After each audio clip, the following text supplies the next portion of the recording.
लोग कहे कि केसरिया नाच के लवंडा तो तुम मरद होके का उखाड़ ले लग हम लौंडे होके बहुत कुछ कर ले।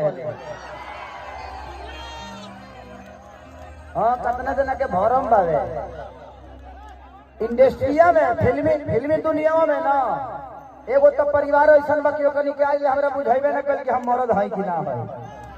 तो हम एक बार कहबो कनी कि एगो काम कर सकनी के तीनों आके एक बार चेक कर लस। हाँ भाई आखिर ये हम क्या हैं, आप हमारे पास आएंगे तब ना पता चलेगा।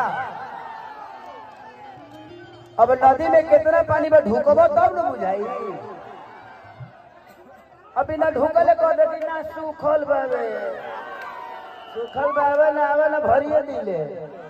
लेकिन कोई बात नहीं, हम किसी को नहीं बोल सकते भाई, उनकी अपनी मानसिकता है। कुछ लोगों को यूट्यूब पे मेरे नाम को बोल के ही हाईलाइट होना है तो क्या करिएगा।